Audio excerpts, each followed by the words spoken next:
Underdogs. They're the unlikely heroes, counted out, given no chance to win. But the playbook flips when God's involved.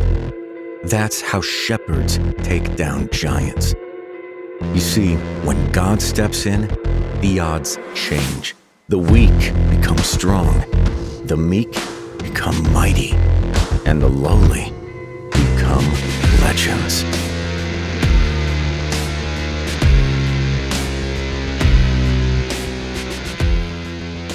Well, hey, good morning, NorthPoint Church. My name is Jay Quick, and I'm on staff here at the church. And we had an awesome week this week with VBS here at the church with all the things that were going on. There was about 300 kids or so, as you heard, 100-some volunteers. This place was buzzing, and I'm so thankful for the way that you cared for our children. 3 of mine specifically were here and had an awesome week, so thank you for all of you volunteers and people who pulled that together. Missy and the team, awesome job. I got a question for you as we kind of start out today. Would you consider yourself a courageous person? Like, do you, on a scale of like courage, are you like, yes, I'd definitely be kind of towards the side of courage, or maybe no, it's not so much, I'm not fully courageous. That's not something in me, maybe my friend or my spouse or whoever it is, but I'm not a courageous person. Wherever you are on that scale, I'm kind of curious as you think about that. And as I was thinking about the VBS things, it brought me back to a little bit of my childhood, and I thought through some things of all the Sunday schools that I was a part of and hearing the VBS stuff, and it brought me to a memory actually about courage when I was a kid at Hidden Acres Bible Camp. It's at Dayton, Iowa, not too far away. We were at family camp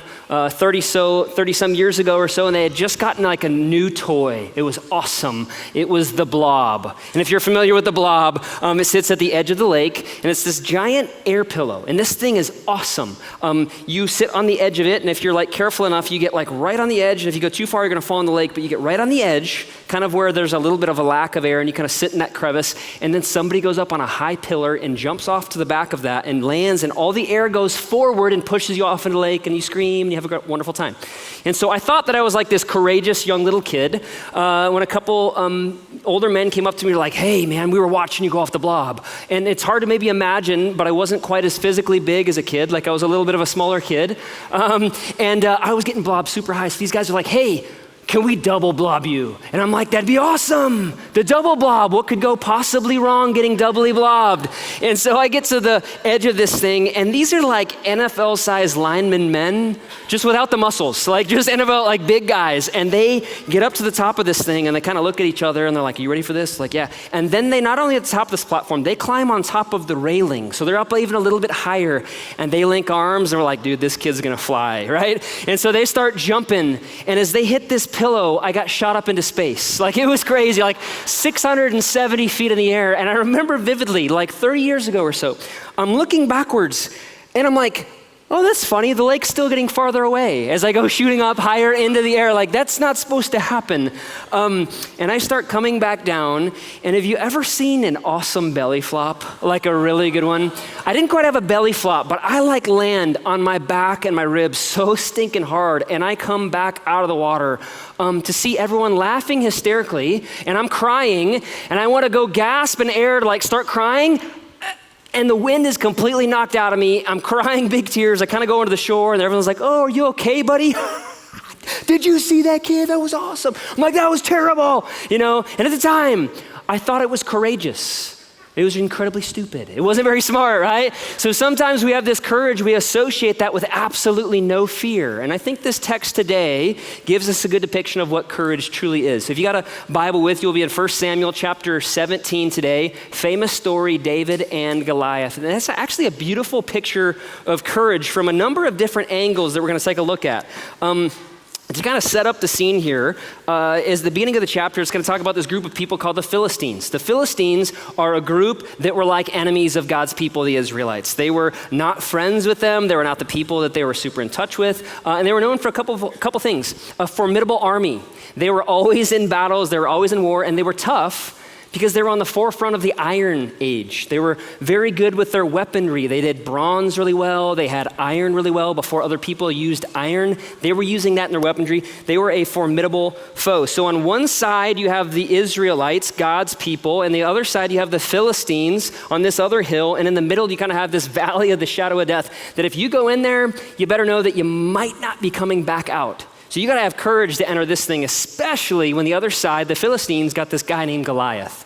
We'll read about in just a moment. And so there's kind of three characters of courage that are woven throughout this story that are primary figures that we can take a look at. Saul and the Israelite army is one.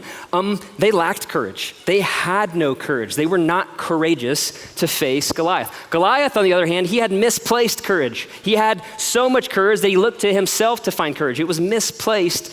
And then this character named David, who we find, he has true courage. And I think the story will illustrate that a little bit for us. But first, taking a look at Saul and the Israelites, verse 11, we'll see this in chapter 17. And this is after about 40 days or so of the Israelites being terrified. And verse 11 says this, "On hearing the Philistines' words, Saul and the Israelites were dismayed and terrified. And they lacked courage because this guy named Goliath was coming out day after day, and we'll see him described here in just a moment. They were terrified. Verse 4 describes why they were terrified. In a worldly sense, they probably had every reason to be terrified. Verse 4 says this about Goliath. "A champion named Goliath, who was from Gath, came out of the Philistine camp. His height was 6 cubits and a span." And some scholars kind of disagree where this is at, somewhere between 8 and 10 feet.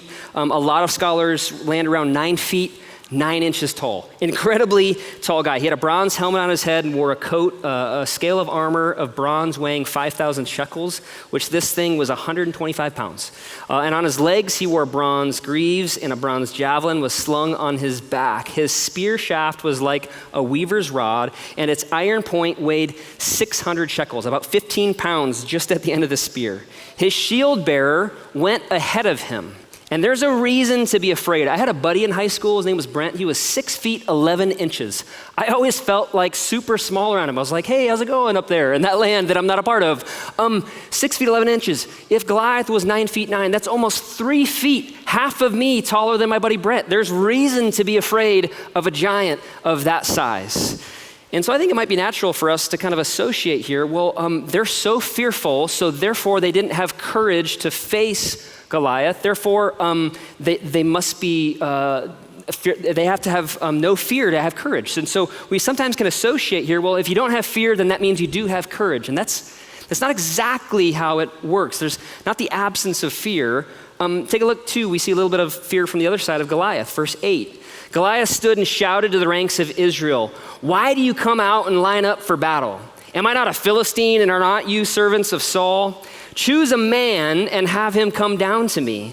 If he is able to fight and kill me, we will be your subjects. But if I overcome him and kill him, you will become our subjects and serve us," or be enslaved to us. Then the Philistines said, "This day I defy the armies of Israel. Give me a man and let us fight." And spoiler alert, Goliath loses this battle, if you didn't know that. He loses this battle. But there is no sense, if you read the entire text here, there is no sense that Goliath has any fear. He's completely fearless. So we got on one side of the camp people who are deathly afraid, and on the other side we have Goliath who has no fear. And I think one thing that I want to point out today about what courage is courage is not the absence of fear. It is not the absence of fear. And in some aspects of life, we might have some fear, and that's okay. But when we get to the point where it's crippling fear, that's not okay. Like we got to wrestle with that. But there's other aspects, like for Goliath, he probably should have had some guardrails to go, hey, I could die. Like I might be prepared for what he has to bring out to battle. There's good aspects of fear that bring, perhaps like fire. It might be good to have some guardrails with fire, of which when I was younger, I didn't always have those guardrails. We were always playing with fireworks and things. And there's a buddy, Ben of mine, who was at our house one day.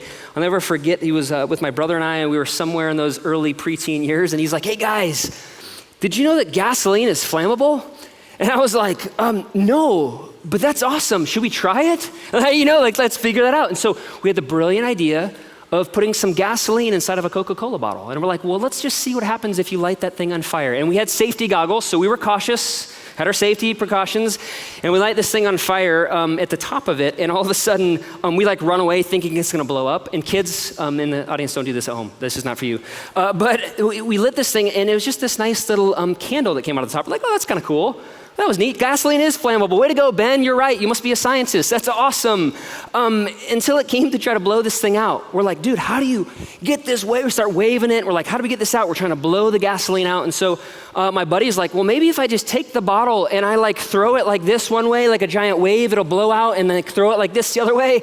That didn't blow out the fire. The gasoline shot out like liquid fire and landed on my neighbor Larry's grass, who had a wonderful lawn up until that day. And so Larry, if you're around out there still, I don't know, I'm sorry. Well, we burned his lawn that day. And so the question is, was it courageous to play with fire because we had no fear of it? No, courage is not the absence of fear. In many senses, we should have some courage. Courage is not the absence of fear. I think there's another thing that this text teaches us as well. Courage is not the assurance of victory.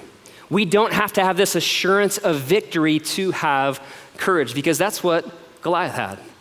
If you read the text, he's absolutely sure. I'm going to throw your body to the birds, or whatever he's saying. He's saying, I'm going to win this battle. I am absolutely assured that I'm going to win against this puny little child. That's not what courage is about. And we actually see this all throughout Scripture. I think there's so many beautiful examples, just a couple for us to think about. If you've read through the book of Esther before, it's this beautiful book in the Old Testament of the story of this woman who had true courage. She goes up to the king, and at that time and age, there was a decree where all of the Jews were going to die. They were going to kill all the Jews. They're going to wipe all of them out. And Esther herself was a Jew. And the king didn't know this. And so she risks it all. She has this relationship with the king. One, to approach the king in this way was reason for death. But two, she was a Jew. So she goes up to him and approaches him with confidence and tells this king, hey, I'm actually a Jew, of which he didn't know. And also, by the way, please let my people go. Please do not kill the Jewish people. But before she goes up to say that, she says this famous line. She says, if I perish, I perish. If I perish, I perish. So what she's thinking through in this scenario, man, is that I don't have the assurance of victory. I'm not sure what's going to happen, but man, I'm going to do the right thing. We see the same story in Shadrach, Meshach, and Abednego, the beautiful story of Daniel chapter 3. These three men who, during the time of King Nebuchadnezzar, there's this golden statue, an image that's built, and King Nebuchadnezzar says, hey, when this music plays, everyone from around who hears it, you have to bow down to this image. And Shadrach, Meshach, and Abednego are like, no, we're not going to bow down to this image because there's one true God and we're only bowing down to him. And the consequence at the time for not bowing down to this image was to be thrown into a fiery furnace. And I love the response. Daniel 3:17 and 18, it says this. It says, if we are thrown into the blazing furnace, the God that we serve is able to deliver us from it, and he will deliver us from your majesty's hand. In verse 18, I love this. It says, but even if he does not, we want you to know, your majesty, that we will not serve your gods or worship the image of gold that you have set up. I absolutely love their act of courage. So if courage is not the assurance of victory, because they didn't know what was going to happen in this fiery furnace. They got saved, but they didn't know what was going to happen. If it's not the assurance of victory, and it's not the this idea of absence of fear, what is true courage? I think we get a great example here in verse 32 of 17, if you're with me. You'll see that in 1 Samuel. It says, verse 32, David said to Saul, let no one lose heart on account of this Philistine. Your servant will go and fight him. And this lose heart idea was this picture of, man, I'm not going to step back. I'm not going to let my foot slip. I'm not going to retreat in the sense of war. And I'm not a military expert, but in a sense of combat and war, if you start retreating, or if you've kind of got like your weight on your back foot and you're ready to head out, that's not courageous, and it's definitely not honorable to those that you're fighting with. Courage is at least standing your ground, if not gaining ground. And so he gives us this beautiful courage, let no one lose heart. He's saying, I'm not going to move from here. I'm going to stay the course. This is what God has for us.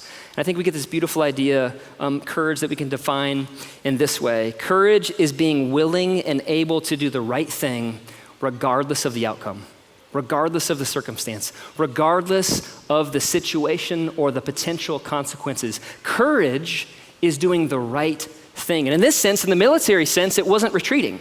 And we think of a soldier, that we oftentimes give them medals for how courageous they are in the physical sense of bravery, attacking and doing what they do overseas. We're so thankful for them. But that's not all courage is. It's not just this physical sense that we stand our ground and that we don't back down, because a soldier can come home, and if he gets into a situation with a friend or potentially a spouse, and they're unable to say, I'm sorry, they lack courage. And so courage is so much more than just a physical sense as well. It's a relational ability to do the right thing. It's an emotional, it's all aspects of life, ability to do the right thing regardless of the outcome. So for us teenagers and preteens and kids that we have in our family-friendly service today, when you face a situation that you know the right way, but your friends are going the wrong way, you're faced with courage if you're gonna do the right thing or if you're gonna go with the flow. Or for those of us maybe who are still single in that season of singleness, our dear members of our family who are single, courage is still staying the course and saying, no, here's my values, here's my lines, this is who I'm waiting for in a Christian guy or a Christian gal, this is what I'm gonna do. And that's courageous to stay the course and to not settle. Our parents, the courageous thing to do is to continually discipline your children, even though it's not always fun. And I know it's a family-friendly service. I'm going to press on this for just a moment. Courage is continually bringing up conversations like the birds and the bees to your children. It's not just a one-off conversation about biology, but it's continually saying, hey, this is what God has for us, and this is what it looks like, and this is how we shepherd those conversations with courage. And even though they're awkward, and regardless of the outcome, we as parents, we do the right thing by courageously pressing into hard conversations. Or our society today, there's plenty of avenues that we could go, but it's saying, I follow God, and this is the way that I'm going to live. And as we seek to live a life of true courage, I think there's a handful of things that courage can teach us, and it teaches us things even within this text. First thing I want to point out is courage teaches us to discern opposition. If you're with me in 1 Samuel 17, come back to verse 28 with me, and we see a situation where David has to discern opposition. Eliab, this is his brother, David's brother, he says, when Eliab, David's oldest brother, heard him speaking with the men, he burned with anger at him and asked, why have you come down here? And with whom did you leave those few sheep in the wilderness? I know how conceited you are and how wicked your heart is. You came down only to watch the battle. And he's yelling at him thinking, you're just a little shepherd boy. What in the world are you doing here? You just came to watch the battle, didn't you, David? And little did he know that he was actually going to fight this battle. But sometimes we face opposition from various angles, sometimes within our own families when we're forced to make the right choice. And sometimes opposition even comes from godly people. I know a few weeks back I talked about pursuing to do God's will and seeking God's counsel and God's people and their wisdom and their insight. Sometimes we have to discern that because sometimes opposition comes in what might look like a godly form. I remember in 2011, I had just landed in Cape Town, South Africa. I was a missionary there for a short period of time. And long story short, the first month I was there, I was mugged in this township that I was there. I was walking in to find a translator for our thing.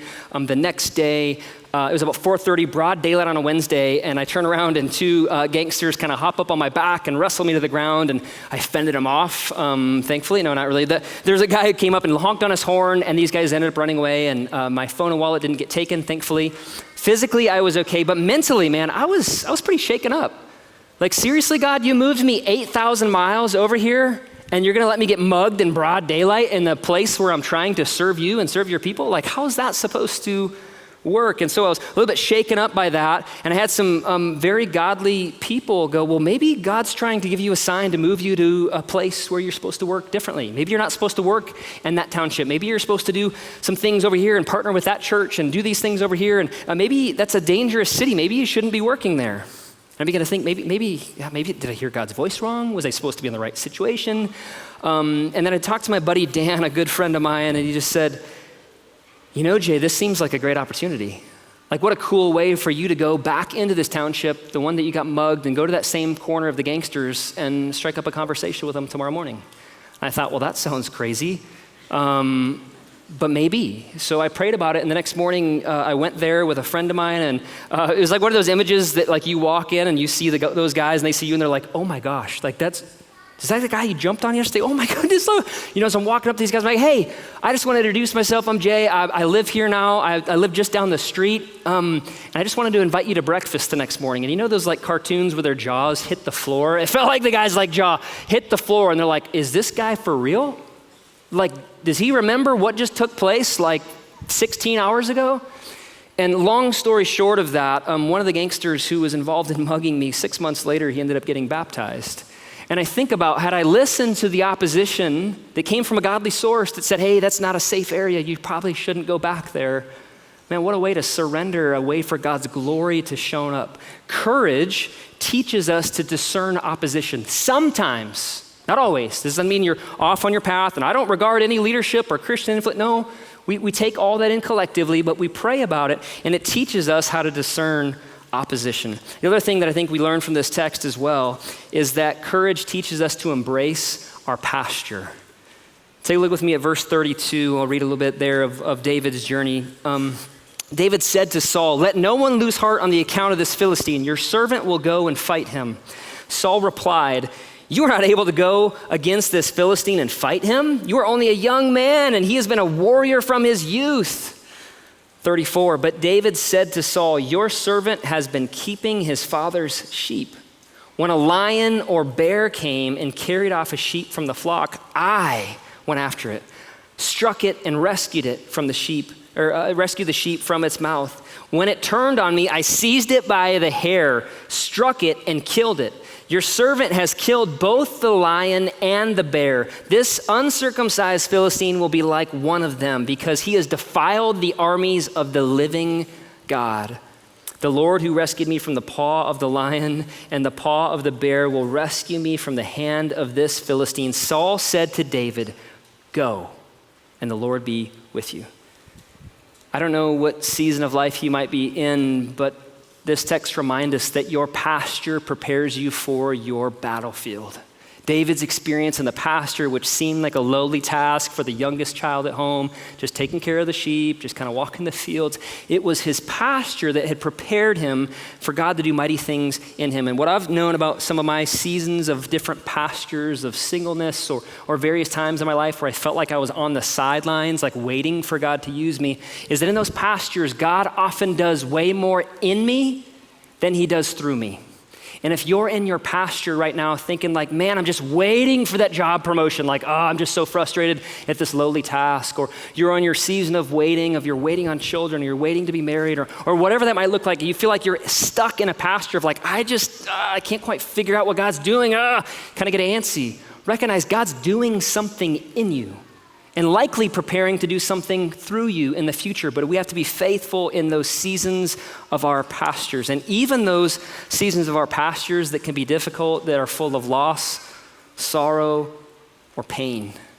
God's doing something. I'm not so sure how you got into that, but man, my heart goes out to you if you're in one of those seasons of losing a loved one or wrestling through a hard transition or going through difficulty. God sees you. And he's with you in that pasture, and he's doing something. Don't despise your pasture, because courage teaches us that we need to embrace those seasons because it prepares us for what God has for us in the future. And I want to think about this kind of question because we've kind of left it hanging there. So how do we actually get this courage? If courage is doing the right thing regardless of the outcome, circumstances, or consequences, how do we actually get courage like this? And I think a common way that we can kind of look at this text is like, be like David. You know, David was super brave. David had really, really strong faith. And you know what David did? He spearheaded his Goliath. And so sometimes we could kind of take this as a playbook, and aspects of that are really good. Have faith like David, absolutely. But the problem here in Lions, if this is our roadmap for how do we get courage to go, have faith in God, spearhead your giants, and you will be victorious. The problem is, what do we do when we read about a guy like John the Baptist in the scriptures? He had a lot of faith. He followed God, and he was beheaded. So was he victorious, and was he courageous enough to face his battles? Like how do we make that and make sense of what's going on in the text there? And I don't think that's the roadmap to get courage. I think we have faith like David. I think that's encouraging for us. But I think there lies a problem when we are so constantly looking to insert ourselves into the story of God instead of looking for where God fits in his story. Because I think so oftentimes if you're like me, it's like, well, I'm going to be like David. Like that was the guy that I want to be like. I'm going to be brave, and I'm going to have faith, and I'm going to do it awesome like him. But here's the deal. We're not David. Jesus is. We're more like the cowardly guys on the sidelines, Saul and the Israelites. Take a look at this. Jesus Jesus and David. Just as David saved the Israelites from being enslaved to the Philistines, Jesus set us free from being enslaved to sin. Just as David set the Israelites free from physical death, so too Jesus has set us free from eternal death. You see, the Israelites in this story received victory over the Philistines without lifting a finger. Saul and the Israelites received victory without lifting a finger, without lifting a weapon, and yet they're victorious because of the David's Goliath, his victory over him. Yet we too receive victory over the greatest Goliath. We receive victory and salvation from sin and death without lifting a finger. Because it's all about what Jesus has done on the cross. Jesus swallowed up death, our greatest Goliath. And we receive that victory without doing anything. So friends, I think this is true of courage, and I think this is how we get it. True courage comes from believing and living like we have something more valuable than life, that not even death can threaten it. I love how Keller kind of thought through this idea. I think so oftentimes we look at something and that we think that courage comes from inspiration. Like somebody does a courageous act and we go, I'm super inspired, like I'm gonna go then pursue that because out of the inspiration of my heart and the adrenaline that's pumping, I'm gonna do that. But if you're like me, inspiration only works for maybe 2 or 3 days. Like I see somebody's new workout routine, you're like, all right, let's get into this thing. And then the alarm clock hits, you're like, maybe next time. You know, the inspiration can wear off. And so the primary point of this text is not to be inspired by David, though it's okay. It's not inspiration and it's not emulation. We aren't called to emulate David's path, to say, okay, here's the path. Have strong faith, face your fears head on, and you will be victorious and courageous. That's not how this text was supposed to be written. It's not inspiration, it's not emulation, it's imputation. An imputation is this simple doctrine, meaning this, is that when Jesus died on the cross, his righteousness was imputed to us. It was credited to us. Just as David's victory was imputed to the Israelites in Saul's army, so too our victory is imputed to us. And our inspiration comes by looking to Jesus. I love what the author of Hebrews kind of lays out for us. Hebrews 11, there's this famous chapter in there that talks about all of these mighty warriors that have gone before us by faith. Abraham, and by faith, Moses, and by faith, all these people did wonderful things, and we remember those things. We can be inspired by them, even emulate them. But you know how the culmination of all of that comes together? I absolutely love this. The culmination of all of that comes together in Hebrews 12, and it says this, therefore, since we have been surrounded by such a great cloud of witnesses, let us throw off everything that hinders and the sin that so easily entangles. And let us run with perseverance the race marked out for us. And we run this race by emulating the inspiration that comes from all of the guys before us in Hebrews 11. No, it's not what the text says. We have courage and we have strong faith like those guys. And remember, no. Verse 2, we run a race by fixing our eyes on Jesus, the author and the perfecter of our faith, for the joy that set before him. And what was our joy? It was us. As he was going to the cross, it was us that was on his mind. For the joy that was set before him, endured the cross, scorning shame, and sat down at the right hand of the throne of God. Consider him who endured such opposition from sinners, so that you will not grow weary and lose heart, so that you will stand your ground, so that you will be firm, that you will stay the course and develop courage. True courage is developed by gazing at Jesus. It's not gazing at those who have gone before us. It's not gazing and emulating and being inspired by them, though that's helpful. It's gazing at Jesus and fixing our eyes on him and letting our affections be stirred. And courage it's a slowly kindled thing. It's not something that all of a sudden we're like, oh, I got it. Jesus died for me, great. When we take time to gaze and pause and reflect and let our affections for Jesus be stirred, all of a sudden we go, man, I can't believe what I get to do. I get to live for Jesus. There's a song that I've been listening to quite a bit lately. It's called Good Plans by Red Rocks Worship. And I love the lyrics that it says there. It says in the bridge, it says, surely goodness and mercy will follow after me. So fear will not find me because I will be dwelling in the house of God. And then it goes back to the chorus and it says, he has good plans for me. So I will take heart in the deserts and the gardens. I will take heart in the pastures and the battlefields. And when we fix our eyes on him and we see that goodness, I want to wrap up with this thought. Surely goodness will follow after me, not because we have strong faith and we're victorious. Well, we are victorious through Jesus, but not because we're always going to win every earthly battle, but because we're going to be dwelling in the house of God, as the song says and as the text says. And I've been thinking about this thought lately. Whatever you're walking in here today with, this has given me a lot of comfort. If Jesus really rose from the dead, if Jesus, who was crucified 3 days later, rose from the dead, he conquered sin and death. If Jesus really did so, everything's gonna be okay. Everything's gonna be okay. And I say if because that's a question that you have to ask. If Jesus rose from the dead. I've answered that in my life, not because I'm super smart and studied it and all this stuff, but because I've wrestled through it. I've had turmoil, I've had life experiences, I've wrestled with God's word and mentors and church. And man, it came to this place where I'm like, I believe this thing. And you have to believe that thing. And if you haven't believed that, what a better day today than to believe that Jesus rose from the dead. And if you have already believed that, what a day for us to be reminded that if Jesus truly rose from the dead, everything's gonna be okay. Whatever you're walking in here with today, whatever's on your plate, whatever pasture you're in, whatever battlefield you're in, everything's gonna be okay. And as we fixate the fact that we have a resurrected King who's given us new life, and the fact that we have something greater than life, we have eternal life that even death cannot threaten, and we gaze our eyes on Jesus, that's where courage is fixated. That's where courage is kindled. That's where courage is found. So can we fix our eyes on Jesus this week, NorthPoint? Would you pray with me?